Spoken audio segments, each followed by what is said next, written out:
friends, this is the Mrs. Volfie from our half-acre homestead. And y'all know I went to a wedding this weekend, but you should have seen what I brought home.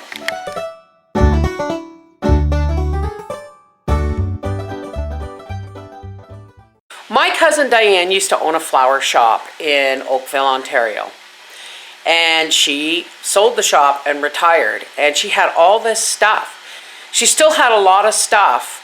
And she'd had a yard sale, and she said, I wish you'd come and look at this stuff before you go home, because otherwise it's going to the Sally Ann, right?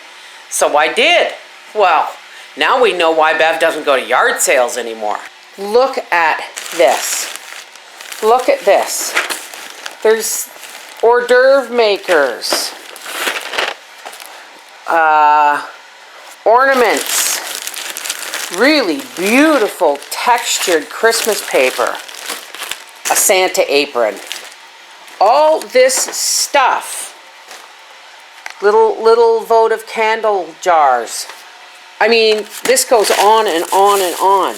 You can bet your bottom dollar there's going to be at least 2 or 3 videos of me using all this craft stuff. Thank you, Diane. I'm so tickled. Now here is what another cousin dropped off. This was dropped off at my son's house, knowing that I was coming into town for the wedding. Arthur, for your mom. Love, Cousin Marilyn. Cousin Marilyn is my Aunt Jane's daughter. Now, if I wish I had my wedding video, because you would have seen me crying all over the quilt she made us as a wedding gift. And she had given me some quilt stuff in the past, but my father passed away in 2000, and I'm pretty sure Aunt Jane, there was a successive of years where a lot of people passed away. There was about, in a 3-year period, there was my Aunt Toots, my Aunt Jane, my father, my aunt, Uncle Joe, my Aunt Josie, all around the same time, all within like a 3-year period. But I'm pretty sure Aunt Jane passed away in the mid to late 90s.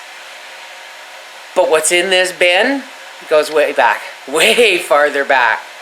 Let's have a look. True Quilter came in a bin. Oh, okay, I'm gonna have to put the camera on the tripod. Oh, wow! Okay. I'll see if I can find the footage, but there's a video of me showing my progress on a grandmother's flower garden quilt. And Aunt Jane is the one who told me never to do it, never to attempt it, it would break my heart. This is a quilt top that I'm working on. I've been working on for about 5 years. Aunt Jane told me never to attempt one of these, it would break my heart, but, well, I'm stubborn. So anyway, I just wanted to show this to you. I've still got 2 more rows to do. It's going to be a queen size. And I've laid it out on the bed so I can show you the stitching. I don't know how well this is going to focus. There, every piece in this quilt I've hand stitched. Hundreds and hundreds of these blocks. Well, not blocks, but hundreds and hundreds of these little hexagons. Anyway, I have 2 more rows to do, and then I'm going to quilt it. And I'll probably never do another one again, as long as I live. Not one of these, anyway. Because Aunt Jane was right. It's a pain in the... Well, I'm on my second one. But I think I figured out why she said it would break my heart. She sewed them by machine. I don't know how well you can see that. She sewed them by machine, and as you all know, when you piece them together, there are corners that you have to stop on dead. And look at this. Oh my goodness.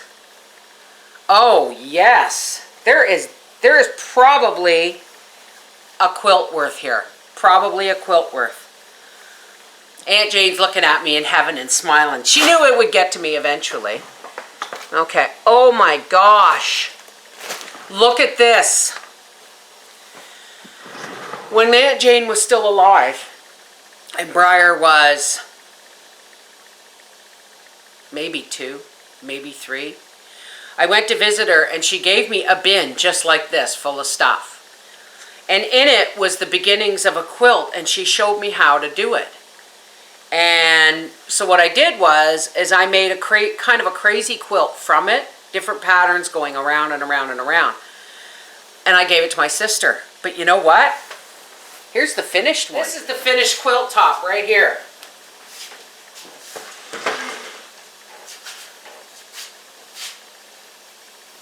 Look at that. Can you see that? Oh, woohoo! Oh, September 26th. Can you see that, folks? It says 1959. And this is a knitted puppy dog. These are old knitting patterns, like really, really delicate. All these come out of magazines. A little toy horse from 1958. Yeah, holy crap, folks. This is really delicate. What I'm going to do is I'm going to photocopy them so that I have good copies so that I don't have to work with those. There you go, folks. There's braided rugs and everything. Okay. All right, I'm going to put this stuff back in the bag. This is really, really good. This is history. Seriously, serious history. So what I'm going to do is I'm probably going to photocopy these. And when I get my website up and running again, I will make sure that I have all these so that you can print them off. Now, I don't know if I'll be able to have a print button option on my website, but if not, everybody knows how to copy and paste, right? Oh my goodness. She's got a whole bunch of unfinished kids at the beach, babies. Wow. You know how you know that my Aunt Jane's an old-time quilter? She's got C-clamps in the bottom of her bin. God bless you, Aunt Jane. What's this? This is the Mrs. Volfie from our half-acre homestead saying, never ever overlook bins in somebody's attic, especially if they were a family member who's passed. They're treasure troves of memories, heritage, and history. Take care. God bless.